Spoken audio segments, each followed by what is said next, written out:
I feel like I always have something to learn from someone. Since Sure. you're from around here, you can take an Sure. objective view.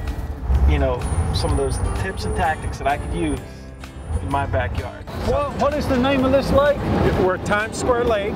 Times Square. Times Square, that's right. The first thing I want to do is start identifying the cover or structure on your particular lake, whether it's your home lake or a lake you're just going to. If I'm going down the bank right here and I'm in my boat, you know, the first thing I see is this stump. If I'd maybe flip a tube jig over here by this stump. I'd flip on the back side of the stump. You know, I'd flip on the shady side of the stump, all the way around these stumps, and then I would eliminate these stumps. Eliminate the stumps in the back of the creeks. Eliminate the stumps on the front of the creeks. You know, you want to go through a process of elimination. It takes a little bit of time, but you eliminate that they're not on the stump. I don't like straight channels. I want to look, see where a creek coming in there. So that one little edge right there. Absolutely, you got it. I'm looking for cover on top of the structure. Cover is willow trees, buck bushes, stumps, boat houses. You know, this boathouse right here.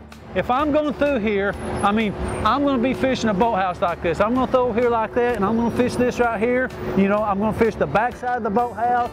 You know, I'm going to fish all different angles of this boathouse. Times Square Lake, is it coming up? Is it dropping? Or is the fluctuation level the same? Okay, if it's coming up, that positions those fish on the shallow end of this buck bush. If the lake's coming down, they're going to pull out on the front side of this, on the deeper side of this buck bush. So I mean, I always want to know what fluctuation the lake's doing. The bigger fish, they will be up against that real thick, gnarly bark, okay? They will be up against the big branch of it. If I did throw a spinnerbait to begin with, or a rattle trap or buzz bait, and I go right in the middle of it, and I catch a fish out of the middle of it and bring him out like that, all the fish on the outside, they're gone.